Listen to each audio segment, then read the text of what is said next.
Друзья, всем привет! Сегодня мы со Светланой Ринатовной будем готовить очередное национальное блюдо. Как оно называется? Беш-бармак. Его готовят обычно тюркские народы. Беш – это 5, бармак – это пальцы. Почему 5 пальцев, вы узнаете позже. Очень важно, чтобы муку просеять через сито. Она тогда будет воздушная и тесто будет очень вкусное. Обязательно взбалтываем яйцо вместе с водой и добавляем муку просеянную. Вот и готов наш колобок из теста. Обязательно обжариваем лук большими кольцами вот в таком растопленном говяжьем жиру с добавлением курдюка. Обжарили лук. Лучшее мясо для биш-бармака это конина, но мы добавили еще немножко говядины и лука. Картошку нарезали вот такими вот кубиками и варим.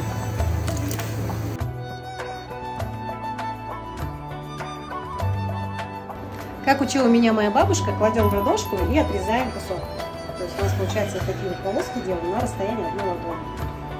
Нарезанные сочни должны отдохнуть полчаса. Мясо разварилось, разбираем его. Смотрите, как оно красиво отпадает. Мясо, друзья, готово.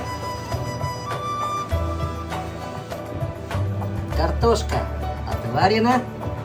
Обязательно нужно процедить бульон.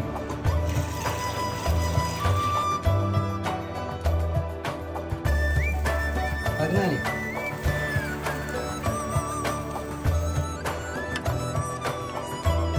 Нарежем немножко зеленушки. А теперь собираем биш-бармак в огромной тарелке леган. Раскладываем ровненько картошечку. Слой лука кладем. А теперь выкладываем мясо.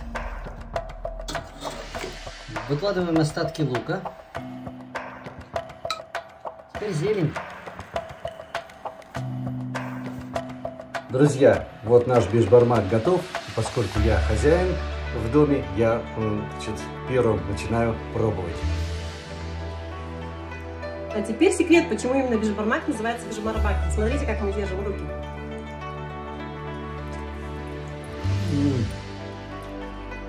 Ребята, я вкуснее ничего не ел. Обязательно нужно запить это все горячим бульоном.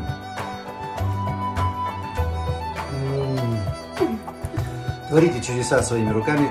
С вами Константин и Светлана из секретной лаборатории Bosch.